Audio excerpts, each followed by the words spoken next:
Dears, welcome to Egon learning.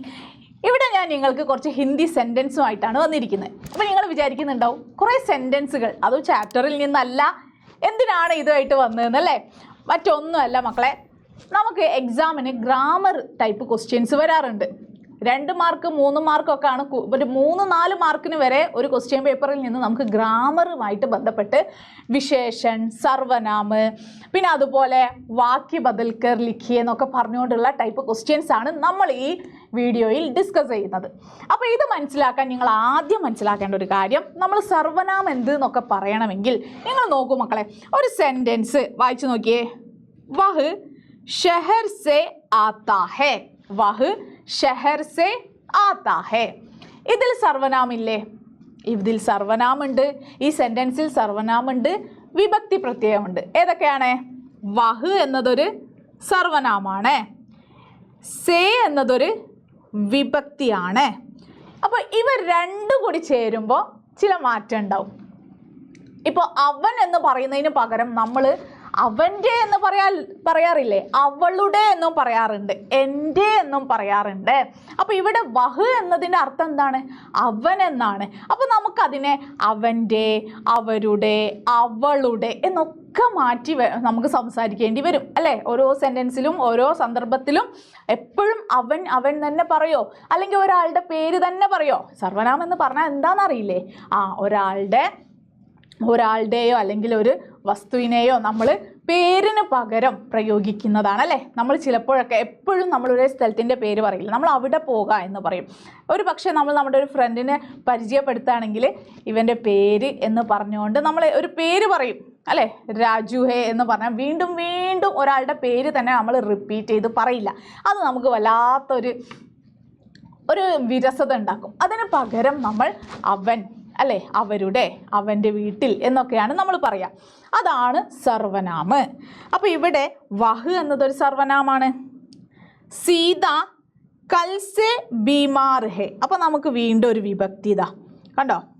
ഇനി കൽ may സ്യാഹി നഹി. ഇവിടെ നോക്കൂ, ഇവിടെ എന്താണ്? മേ എന്നതൊരു വിഭക്തിയാണ്. തും കഹാ സെ ആ രഹേ ഹോ. അപ്പോൾ ഇവിടെ തും എന്നത് ഒരു സർവനാമാണ്, സേ എന്നത് വിഭക്തിയാണ്. അപ്പോൾ ഇവിടെ നോക്കൂ, തും എന്നതൊരു സർവനാമം വന്നു. ഇനി ഇവിടെ ഗഡി ദീവാർ പർ ഹെ.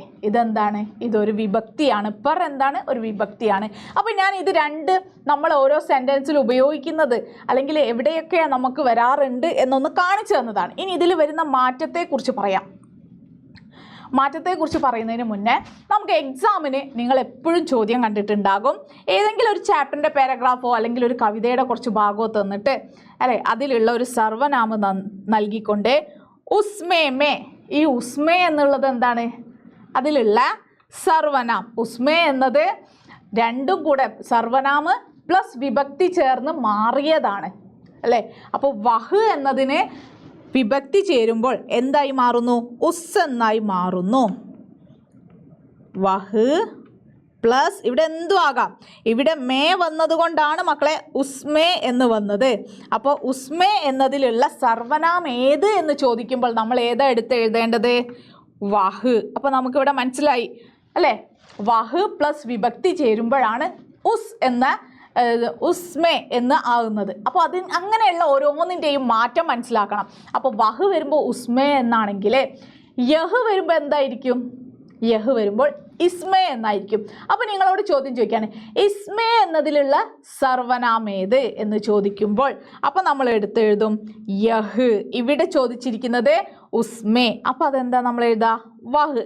എപ്പോഴും വളരെ ഇമ്പോർട്ടൻ്റ് ആയിട്ടുള്ള ഒരു സർവനാമാണ് വഹ്. വഹിൻ്റെ പല ഇതും ചോദിക്കാറുണ്ട്, വിഭക്തിയുമായി ചേർന്നിട്ടുള്ള മാറ്റങ്ങൾ. ഇപ്പോൾ ഉസ്കെ, ഉസ്മേ, ഉസ്പർ എന്നൊക്കെ ചോദിച്ചാൽ നോക്കൂ, ഇവിടെ സർവനാമ് പ്ലസ് വിഭക്തി വരുന്ന ഇതിൽ ശരിയായ പരസർഗ് പലപ്പോഴും നമുക്ക് എക്സാമിന് ചോദിക്കുന്ന ചോദ്യമാണ്.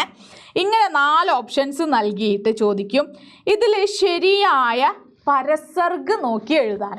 അപ്പോൾ ഇവിടെ ഉദ്ദേശിക്കുന്നത് എന്താണ്?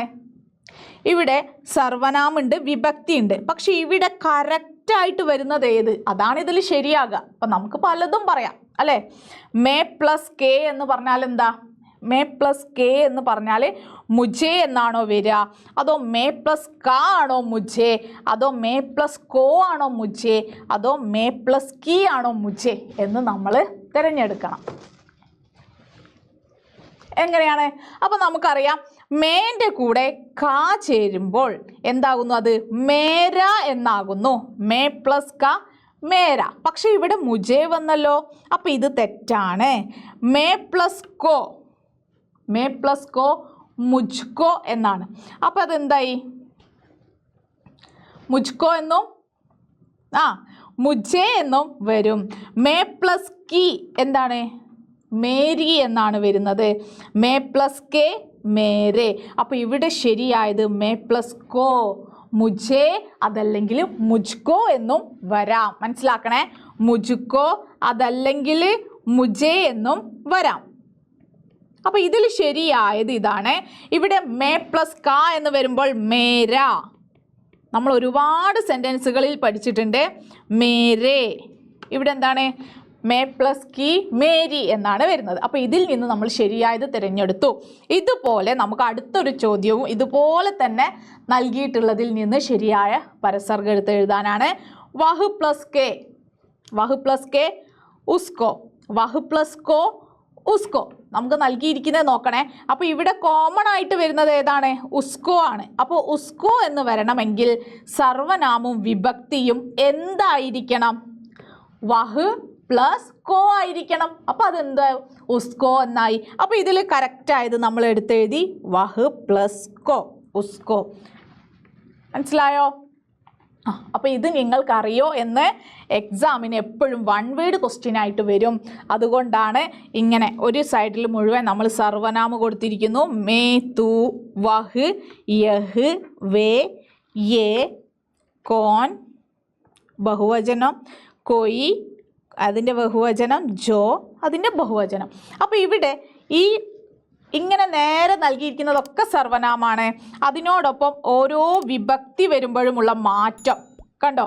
മേ प्लस का मेरा, मैं प्लस के मेरे, मैं प्लस की मेरी, मैं प्लस में मुझ में, मैं प्लस पर मुझ पर, मैं प्लस के लिए मेरे लिए. ഇവിടെ നോക്കൂ, നേരത്തെ നമ്മൾ പറഞ്ഞത് മേ പ്ലസ് കോ, മുജ്കോ എന്നും വരുന്നുണ്ട്, മുജേ എന്നും വരുന്നുണ്ട്.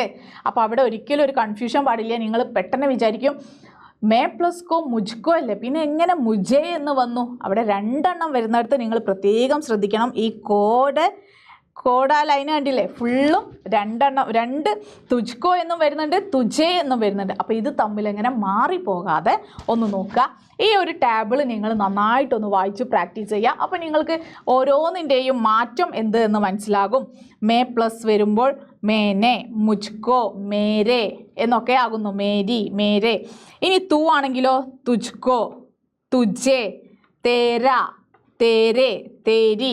അപ്പോൾ ഇത് ഇങ്ങനെ ബൈ ഹാർട്ട് പഠിക്കല്ല, പക്ഷേ ഇതെന്ത് എന്നൊന്ന് മനസ്സിലാക്കി കഴിഞ്ഞാൽ മക്കളെ നിങ്ങൾക്ക് എക്സാമിന് വൺ വേർഡ് ക്വസ്റ്റ്യൻ ചോദിക്കുമ്പോൾ അത് ഈസി ആയിട്ട് അറ്റൻഡ് ചെയ്യാൻ പറ്റും. പക്ഷെ നമുക്ക് സെൻറ്റൻസ് എഴുതണമെങ്കിൽ നിങ്ങൾ ഇതിൻ്റെ അർത്ഥ വ്യത്യാസം തന്നെ മനസ്സിലാക്കണം അല്ലേ. കാ എന്ന് പറയുമ്പോൾ എൻ്റെ, ഉസ്കോ എന്ന്, ഉസ്ക എന്ന് പറയുമ്പോൾ അവൻ്റെ അല്ലേ, ഉസ്കെ എന്ന് പറയുമ്പോഴും അർത്ഥം ഒന്ന് തന്നെയാണ്. പക്ഷേ അതിൽ നമ്മൾ ബഹുവചനവും ഏകവചനവും അനുസരിച്ച് നമ്മൾ എവിടെയാണ് ചേർക്കേണ്ടത് ആ ഒരു വ്യത്യാസം മാത്രം വരും. അപ്പോൾ ഈ ടേബിൾ ഒന്ന് നന്നായിട്ട് നിങ്ങൾ എക്സാമിന് മുൻപേ ഒന്ന് വായിച്ച് പ്രാക്ടീസ് ചെയ്യണം. അടുത്തത് നമുക്ക് ക്വസ്റ്റ്യൻ ചോദിക്കുന്നത് വിശേഷൻ, നമ്മുടെ പാഠഭാഗത്തുള്ള ഏതെങ്കിലും ഒരു സെൻറ്റൻസ് തന്നിട്ട് അതിലുള്ള വിശേഷൺ പദം എഴുത് എന്ന് ചോദിക്കും. അതല്ലെങ്കിൽ ചിലപ്പോൾ വിശേഷൻ ലിഖിയേ എന്ന് പറഞ്ഞുകൊണ്ട് കുറച്ച് ഓപ്ഷൻസ് നൽകും. ഇപ്പോൾ ഇവിടെ ഇതിലേതെങ്കിലും ഒരു വിശേഷൻ പദം എഴുതൂ എന്ന് പറഞ്ഞിട്ട് അക്കേലി, പിന്നെ അത് കൂടാതെ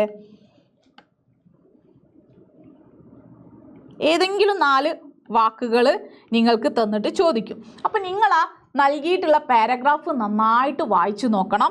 വായിച്ചു നോക്കുന്ന സമയത്ത് നിങ്ങൾക്ക് തന്നെ ഒന്ന് മനസ്സിലാവും. ഇവിടെ ഇപ്പോൾ നമ്മൾ ഇത് ഒരുമിച്ചാണ് വായിക്കുന്നത്. അക്കേലി ആവാസ്, ആ സെൻറ്റൻസ് വായിക്കുമ്പോൾ നിങ്ങൾക്ക് മനസ്സിലാവും. പാരഗ്രാഫ് വായിക്കുമ്പോൾ എവിടെയാണ് എപ്പോഴും ശ്രദ്ധിക്കുക, ഒരാളെ അല്ലെങ്കിൽ ഒരു വസ്തുവിനെ ആയിരിക്കും എപ്പോഴും എന്ത് ചെയ്യുന്നത്, വിശേഷിപ്പിക്കുന്നുണ്ടാകുക. അപ്പോൾ വിശേഷണം എന്ന് പറഞ്ഞാൽ തന്നെ നമ്മളൊരാളെയോ ഒരു വസ്തുവിനെയോ വിശേഷിപ്പിച്ച് പറയുന്ന അതിൻ്റെ ഒരു പ്രത്യേകതകൾ എടുത്തു പറഞ്ഞുകൊണ്ട്, ഇപ്പോൾ നമ്മൾ പറയാം ചോട്ടിയിലടുക്കി, നമുക്കറിയാം ലടുക്കിയാണെന്ന്, പക്ഷേ എന്നാലും നമ്മൾ എന്ത് പറയും, ചോട്ടിയിലടുക്കി, അതാണ് ആ കുട്ടിയുടെ വിശേഷത, ചെറിയ പെൺകുട്ടി എന്നാണ്. അതേസമയം നമ്മൾ വേറെ എന്തെങ്കിലും ഒരു കാലേബാൽ, കാലേബാൽ എന്ന് പറഞ്ഞാൽ എന്താണ്, കറുത്ത മുടി. പിന്നെ അത് കൂടാതെ ഇവിടെ നോക്കൂ, ചോട്ടാ ശബ്ദ്, ചോട്ടാ ശബ്ദ് മേ വിശേഷൺ കോൺസാ ഹെ എന്നൊരിക്കൽ ചോദിച്ചു. അപ്പം നമ്മൾ എടുത്തെഴുതുന്നു ചോട്ട. അക്കേലി ആവാസിൽ അക്കേലി. അപ്പോൾ ഇങ്ങനെ സെൻറ്റൻസ് വേർഡ് നൽകിക്കൊണ്ടാണ് ചോദിക്കുന്നത് എന്നുണ്ടെങ്കിൽ നിങ്ങൾക്ക് ഈസി ആയിട്ട് എഴുതാൻ പറ്റും. അതല്ലെങ്കിൽ പാരഗ്രാഫ് നന്നായി വായിച്ചിട്ട് മാത്രം വിശേഷൺ പദ് തിരഞ്ഞെടുത്ത് എഴുതുക. ഇനി നമുക്ക് വരുന്ന മറ്റൊരു ക്വസ്റ്റ്യൻ ആണ് വാക്യ ബദൽക്കർ ലിഖെ. വാക്യ ബദൽക്കർ ലിഖെ എന്ന് വെച്ചാൽ നമുക്കൊരു സെൻറ്റൻസ് നൽകിയിട്ടുണ്ടാകും. ആ സെൻറ്റൻസിനെ നമ്മൾ എന്താക്കണം, വീണ്ടും നമുക്ക് മറ്റെന്തെങ്കിലും ഒരു മാറ്റം നൽകാൻ തന്നിട്ടുണ്ടാകും. ഇപ്പോൾ ഇവിടെ നമ്മുടെ ചോദ്യത്തിൽ വഹ് സ്കൂൾ ജാ രഹാ ഹെ അല്ലേ, അവൻ സ്കൂളിലേക്ക് പോയിക്കൊണ്ടിരിക്കുന്നു എന്നാണ് പറയുന്നത്. വഹ് കെ ബദലെ വേ ക പ്രയോഗ് കീജിയെ. അപ്പോൾ വഹ് എന്നതിന് പകരം നമ്മൾ എന്ത് ചെയ്യണം, വേ എന്ന് പ്രയോഗിക്കണം. അപ്പോൾ പലപ്പോഴും നിങ്ങൾക്ക് തോന്നും, ഓ സുഖമല്ലേ, വഹിനെ അവിടെ ഒഴിവാക്കിയിട്ട് വേ എന്ന് എഴുതിയാൽ പോരെ എന്ന് തോന്നരുത്. എന്താക്കണം, അവിടെ നമ്മൾ വേ എന്ന് വെക്കുമ്പോൾ വേ സ്കൂൾ, സ്കൂൾ ജാ രഹ എന്നുള്ളത് എന്തായി മാറുന്നു, രഹേ അല്ലേ, ജാ രഹേ ഹേ, സ്കൂളിലേക്ക് പോയിക്കൊണ്ടിരിക്കുന്നു, അവർ സ്കൂളിലേക്ക് പോയിക്കൊണ്ടിരിക്കുന്നു. അപ്പം അവൻ എന്ന ഒരാൾ വേ എന്നതിലൂടെ അവർ എന്നായി, എന്ന് വെച്ചാൽ ബഹുവചനത്തിലേക്ക് സെൻറ്റൻസ് മാറിയിരിക്കുന്നു. അപ്പോൾ ഇവിടെ രഹ എന്നുള്ളത് എന്തായി മാറുന്നു, രഹേ എന്നായി മാറുന്നു. ഇനി അടുത്തത് മറ്റൊരു സെൻറ്റൻസ് നോക്കൂ, മേ ഊബ് ഗയാഹും. ഇവിടെ സർവനാം എന്താണ്, നമ്മൾ ആദ്യം പറഞ്ഞു സർവനാം, ഒരു സെൻറ്റൻസിൽ സർവനാമിനെ അല്ലേ കണ്ടെത്താം. അപ്പോൾ ഇവിടെ മേ സർവനാമാണ്. മേ സർവനാമ് വരുമ്പോൾ പ്രസൻറ്റ് ടെൻസിൽ ഹും എന്നാണ് അവസാനിക്കുക. ഇവിടേക്ക് നോക്കൂ, അപ്പോഴോ തും അല്ലേ, അതേ സെൻറ്റൻസ് തന്നെ തുമ്മിലേക്ക് മാറിയിട്ട് എഴുതിയിരിക്കുന്നതാണിത്. തും ഊബ് ഗയേ ഹോ. അപ്പോൾ തുമ്മാണെങ്കിൽ നമ്മൾ പ്രസൻറ്റ് ടെൻസിൽ ഹോ എന്നായിരിക്കും അല്ലേ. ഇനി ഇവിടെ മേ ഗാട്ടി മേ ആയാഹു. ഇവിടെ എന്താ സെൻറ്റൻസ്, മേ ഞാൻ, ഗാട്ടി മേ താഴ്വരയിൽ വന്നിരിക്കുന്നു. ഇനി ഇവിടെ തുമ്മിലേക്ക് നമ്മൾ ഈ സെൻറ്റൻസിനെ മാറ്റി എഴുതണം. അതാണ് നമ്മുടെ ചോദ്യം, ഒരു മാർക്കാണ്. അപ്പോൾ ഇവിടെ ഒരിക്കലും തും ഗാട്ടി മേ ആയാഹും എന്ന് എഴുതരുത്. ഇവിടെ ഒന്ന് വായിച്ചു നോക്കൂ, തുമ്മ് വന്നപ്പോൾ ഇവിടെ എന്തൊക്കെ മാറ്റം വന്നു, ഗയ എന്നുള്ളത് മാറി ഗയേ എന്നായി, ഹും എന്നുള്ളത് മാറി ഹോ എന്നായി. ഈ മാറ്റം നിങ്ങൾ ശ്രദ്ധിക്കണം. നിങ്ങൾക്ക് ഉദാഹരണമായിട്ട് നൽകിയിട്ടുണ്ടാകും ഒരു സെൻറ്റൻസ്, ആ ഉദാഹരണം നൽകിയ സെൻറ്റൻസ് നന്നായി വായിച്ചു നോക്കുക, അവിടെ എന്തൊക്കെ മാറ്റങ്ങൾ വന്നു എന്ന് നോക്കുക. എന്നിട്ട് നമുക്ക് എഴുതാനുള്ള സെൻറ്റൻസിലേക്ക് കടക്കാം. തും ഗാട്ടി മേ ആയേ, എന്താണ് വരിക, ആയ എന്നുള്ളത് ആയേ ഹോ, ഹോ വന്നു. അപ്പോൾ ഇവിടെ എന്തായി, ആയേ എന്നായി, ആയാഹോ എന്ന് പറയില്ല, ആയേ ഹോ. മനസ്സിലായോ? അപ്പോൾ ഇങ്ങനെ വരുന്ന സെൻറ്റൻസുകൾ ഒരു മാർക്കിന് വരുന്ന 3 ടൈപ്പ് ക്വസ്റ്റ്യൻസ് ആണ് നമ്മളിപ്പോൾ ഇവിടെ ഡിസ്കസ് ചെയ്തത്. അപ്പോൾ ഈ 3 ടൈപ്പ് ക്വസ്റ്റ്യൻസും എല്ലാ ക്ലാസ്സുകളിലും മാറി മാറി ചോദിക്കാറുണ്ട് അല്ലേ. 8th ചോദിക്കും, 9th ചോദിക്കാറുണ്ട്, 10th ചോദിക്കാറുണ്ട്. അപ്പോൾ ഇത് നന്നായിട്ട് മനസ്സിലാക്കി പഠിച്ചു വെച്ച് കഴിഞ്ഞാൽ നിങ്ങൾക്ക് ഇനി വരുന്ന എല്ലാ എക്സാമുകൾക്കും നിങ്ങൾക്കിത് പ്രയോജനപ്പെടും. അപ്പോൾ ഇതൊന്ന് നിങ്ങൾ പ്രാക്ടീസ് ചെയ്യുക. പ്രത്യേകിച്ച് നിങ്ങൾ ക്വസ്റ്റ്യൻ ആൻസേഴ്സ് ഒക്കെ ഒന്ന് പഠിക്കുന്ന സമയത്ത് ഒരു സെൻറ്റൻസ് വായിക്കുമ്പോൾ ഇതെന്താണ്, ഇത് സർവനാമാണ്. മേരെ എന്ന് വായിക്കുമ്പോൾ അതെ മേ ആണ് ഇതിലുള്ള സർവനാമ്, തുജേ എന്നതിലുള്ള സർവനാം ഏത്. അപ്പോൾ ഇങ്ങനെയൊക്കെ ഒന്ന് ചിന്തിക്കുക. ആ ടേബിളും ഞാൻ നൽകിയിട്ടുണ്ട്, അതൊന്ന് നിങ്ങൾ നന്നായി വായിച്ച് പ്രാക്ടീസ് ചെയ്യുക. ഇതുപോലുള്ള വീഡിയോസും പിന്നെ നമ്മുടെ ലൈവ് ക്ലാസ്സുകൾക്കുമായിട്ട് ഞങ്ങളുടെ ചാനൽ സബ്സ്ക്രൈബ് ചെയ്യുക, ഷെയർ ചെയ്യുക. എക്സാമിൻ്റെ തലേ ദിവസം എല്ലാ ക്ലാസ്സുകൾക്കും മാരത്തോൺ ലൈവ് ക്ലാസ്സിൽ നമ്മൾ എക്സാമിന് വരുന്ന ഇതുപോലുള്ള ഒരുപാട് ക്വസ്റ്റ്യൻസ് നമ്മൾ ഡിസ്കസ് ചെയ്യുന്നതാണ്.